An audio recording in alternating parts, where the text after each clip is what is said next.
El profeta de la muerte. La llamada fue atendida cerca de la medianoche. Una extraña voz del otro lado de la línea pedía ayuda desesperadamente. Al principio se creía que se trataba de un niño, pues el diálogo con la operadora dictaba la inocencia de éste, pero al final la voz se distorsionaba en un punto crítico, donde el carraspeo constante y gutural parecía salir de las cuerdas vocales de un hombre. La llamada se cortaba abruptamente con un gruñido lejano que producía eco en un lugar grande y espacioso. El departamento de emergencias de la policía dio inmediatamente con la ubicación de la llamada. Una patrulla se alistó en la noche y condujeron a través de la ciudad hasta la ubicación marcada. Al llegar se encontraron con un edificio antiguo, al parecer una vivienda que, a simple vista, parecía llevar años abandonada. La fachada era de un azul pastel desgastado y carcomido. El portón rojo carmesí se encontraba entreabierto. La madera de este también se encontraba desgastada, pero extrañamente limpia de grafitis, así como los muros y las ventanas. Una extraña y densa oscuridad rodeaba el edificio, misma que parecía alejar la luz del faro público que buscaba expandir su resplandor inútilmente. Uno de los oficiales bajó de su patrulla e iluminó con su linterna la fachada del edificio de 2 pisos. Parecía una enorme tumba donde se escondía en el espectral sentido de la noche junto a sus demonios. Un extraño silencio ensordecedor flotaba en el aire. Al oficial Gutiérrez parecía escuchar un leve zumbido en el ambiente, un zumbido que flotaba desde el interior del inmueble. Al no ver movimiento, el hombre apagó su linterna y entró de nueva cuenta a su patrulla. Accionó el motor, pero un grito proveniente de la vivienda revirtió la acción. Ambos policías bajaron del auto y con sus linternas iluminaron hacia el portón entreabierto de la vivienda.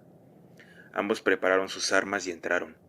Lo primero que vieron fue un enorme y lúgubre patio descuidado por años de suciedad y basura acumulada.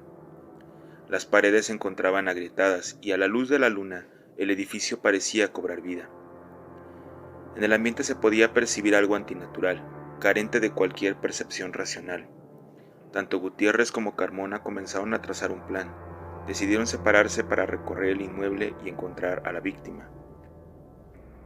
Carmona comenzó a explorar la planta baja mientras que Gutiérrez subió a la segunda planta. En la planta alta el asunto no cambiaba en lo absoluto. La pintura azul se caía a grandes rasgos. El pasillo que conectaba con los departamentos rodeaba el patio. Gutiérrez se encontraba en el ala norte. Desde su posición el ala sur parecía una ballena muerta a la deriva. Comenzó a aluzar las ventanas de los departamentos. Las puertas de estos se encontraban cerradas. Mientras avanzaba la distancia divisó una puerta abierta y las alarmas en su cerebro se activaron. El niño se encontraba ahí y probablemente el agresor también. Sacó su arma y se aproximó a aquella puerta. La abrió un poco más para poder entrar. Adentro, el asunto era diferente al desorden del exterior. Aquí la pintura parecía no tener daños y el suelo tenía un mínimo de suciedad. El departamento contaba con 4 habitaciones. A su izquierda se encontraba la cocina, mientras que a su derecha estaba la estancia y un pequeño pasillo que conectaba con las 2 habitaciones restantes. La luz de su linterna no aluzaba como él esperaba. La oscuridad rodeaba por completo los cuartos, a pesar de las grandes ventanas que permitían el paso de la luz de la luna. Comenzó a llamar al niño, pero no hubo respuesta. Al entrar en la estancia se encontró con un manojo de hojas sueltas amarradas con un listón rojo. Se agachó y recogió el manojo. Se percató de que había algo escrito en las hojas. Las letras se encontraban mecanografiadas. El papel parecía amarillento, pero a simple vista, Gutiérrez no estaba seguro de esto, pues la luz no era lo suficientemente fuerte para determinarlo. Aluzó las letras y se encontró con un título a la cabeza del manuscrito: El profeta de la muerte. El hombre quitó el listón del manuscrito y comenzó a leer detenidamente. 30 de agosto de 1995. Mi soledad finalmente ha sido opacada. No puedo quejarme por la compañía que me han otorgado. Yo así lo deseé. Lo pedí a gritos. Ahora debo enfrentar mi realidad y resignarme a lo que me aguarda en las tinieblas. Que este manuscrito quede como manifiesto de mis aberrantes actos contra la humanidad, para así poder revertirlos de alguna manera, esperando que aún no sea demasiado tarde para ello. Todo este asunto comenzó a la muerte de mi padre. Había sido un gran hombre para muchas personas, pero para mí era el claro ejemplo de un abandono familiar. Su trabajo como escultor era de lo más extraordinario. Tenía un talento exuberante con el que realizaba hermosas piezas de arte llenas de detalles. Su trabajo siempre fue más importante que cualquier cosa en el mundo, incluido yo.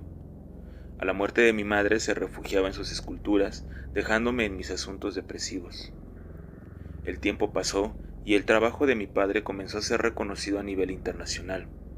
Los vecinos de los demás departamentos se maravillaban cuando entraban al sótano del edificio donde mi padre tenía acondicionado su estudio. La felicidad regresó a su rostro y aquel brillo en sus ojos había vuelto.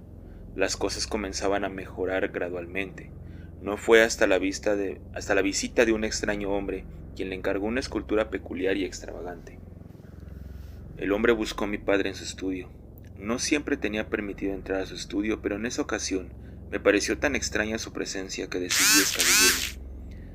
Al entrar al sótano, mi padre se encontraba hablando con él con una expresión seria pero un tanto temerosa. El tipo era alto y portaba una gabardina larga muy elegante. Un sombrero de copa cubría su cabeza, pero no su nuca, la cual se encontraba en extremo blanca.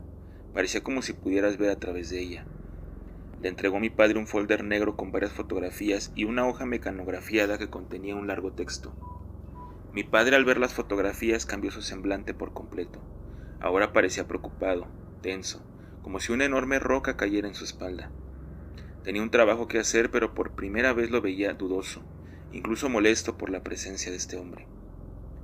A partir de ese momento, mi padre se encerraba horas y horas en su estudio, absorto en una nueva escultura. Solo salía a comer y beber y regresaba inmediatamente a su trabajo. Los días pasaron y yo era cada vez más independiente. Mi padre y yo comenzábamos a perder relación. Solo lo veía en la hora de la comida y nunca decía una sola palabra sobre la nueva escultura que hacía. Anteriormente platicábamos y nos reíamos, pero aquella unión familiar se vio frustrada por completo desde la visita de aquel hombre. Pasaron meses y mi padre se veía más cansado, ojeroso, molesto y pálido. Incluso sus nervios comenzaban a alterarse de manera gradual. No sabía qué era lo que sucedía con él, pero aquel nuevo proyecto lo estaba matando física y emocionalmente. Una noche, un terrible grito se escuchó en el sótano del edificio. Todos los vecinos despertaron y fueron al departamento para preguntar por mi padre, pero él no se encontraba ahí. Decidí ir a buscarlo al sótano. De todos los hombres en el edificio, solo 2 me acompañaron y lo que vimos en su estudio nos horrorizó por completo. Mi padre se encontraba en el suelo con la cabeza totalmente hacia atrás. Tratamos de moverlo, pero se encontraba tan rígido que nos fue imposible. Detrás de él, a unos 5 metros, en la pared del fondo, se encontraba una escultura inacabada. La oscuridad no nos dejaba ver por completo, pero aquella silueta deforme parecía cobrar vida. Mis acompañantes y yo decidimos cubrir el cuerpo y hacer los trámites correspondientes que necesita un funeral. Al día siguiente, mi depresión regresó más acentuada que nunca. Lloré sobre el féretro de mi padre como si nunca en mi vida lo hubiera hecho. Le pedí a mis amigos que me dejaran solo por un momento. La ira comenzaba a invadir mis sentidos y no quería desquitarme con ellos.